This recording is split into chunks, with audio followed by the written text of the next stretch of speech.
welcome back to Morning Rush. The issue of police use of force in our country once again grabbing the nation's attention after officers in Akron, Ohio shot and killed Jayland Walker. Yeah, the police chief says those officers fired more than 90 shots at Walker as he ran from them following a car chase. Police say officers tried to pull over the 25-year-old, but he drove off, then leading officers on a chase before leaving the car and then running away on foot. Well, after about 10 seconds, 8 officers shot at Walker, killing him, leaving him with roughly 60 bullet wounds. Police say he did not have a gun on him when he was shot, though they did recover one in his car. Akron police released body camera video from the shooting over the weekend, which you just saw, which led to large but mainly peaceful demonstrations in the city. And while speaking in Ohio last night, President Biden said the White House is keeping an eye on the case. The FBI continues to coordinate with state and local partners to provide resources and specialized skill. If the evidence reveals potential violations of federal criminal statutes, the Justice Department will take the appropriate action. And I just want you to know what's going to happen.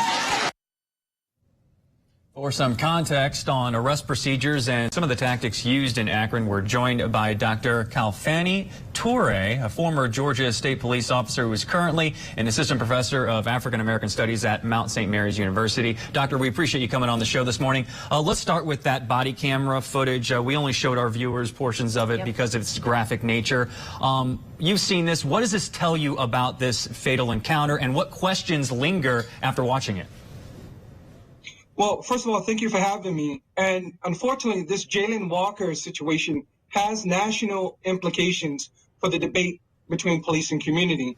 What I saw was a really awful situation, really traumatic situation, at least the end result. But I saw disorganization with regards to police tactics. And this begins with the chase itself. Typically, most police departments in municipal areas have no chase policies. So why did we chase this young man to begin with for a traffic or a vehicle violation? But the body cam footage demonstrates a really chaotic scene where the officers themselves lost tactical and situational control. So where then do you think this incident started to cross the line? Was it with the chase in and of itself, and that was the first mistake that was made? Or where exactly was that, when they started pursuing on foot or anything after that? Well, these types of incidents are very dynamic. Once the officer assumed that he saw a discharge of a fire gun, a firearm from Mr. Walker's vehicle, it changes the dynamics. However, in law enforcement, we are trained to adjust, to modulate our use of force response to the situation at hand. When he exited the vehicle, he had empty hands, and you can see on the body cam footage, 2 officers actually draw their tasers. So I think that there was somewhat overkill, and perhaps the officers were locked in tunnel vision. And that's a polite excuse for what I saw. But it seems to me, obviously, shooting an unarmed African-American male is inappropriate and perhaps even criminal. Based on what we know about the case and the footage that we have seen, is there any situation in your mind that would warrant officers firing 90 bullets at this man? Yeah, just to be correct, we're trained to neutralize or incapacitate the threat. But we also are trained in law enforcement to assess. So you don't just continue with rapid fire. You have to assess and make sure that the threat is not there. It's one thing that I want to point out. A third of the rounds that the police discharge, perhaps more than a third, where are they?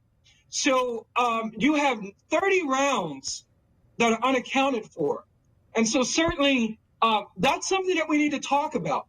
By the way, 60 plus rounds into an individual, while he's down, doesn't seem to me to jive with even Supreme Court jurisprudence around the use of force, and that is Tennessee v. Garner and Graham v. Connor. These officers were excessive, and this is a problem. So as you're watching the video, we heard from Jayland's sister over the last couple of days, and she was saying that she cannot bring herself to watch this video, which is understandable given how graphic it is. But as you're watching it and with your experience over the course of your law enforcement career, what advice would you give to the Akron Police Department now to repair the relationship with the community? Because this is something that has completely rocked it, right? We already have this issue in relationship between policing and the community itself. How do you even start to repair something like this? Great question. I'm going to make two suggestions. One, police officers in Akron, as well as across the nation, need to understand that African-American men who actually are not guilty of any crime fear the police so much that sometimes taking flight is considered the best recourse. We run because we're scared. The second thing is that what I observed post the shooting and the press conference was the Akron PD garbing themselves in riot gear and 1033 clad armament. You don't meet peaceful protests with this type of gear, lest you want to agitate people. Now, fortunately, they have maintained peace in Akron.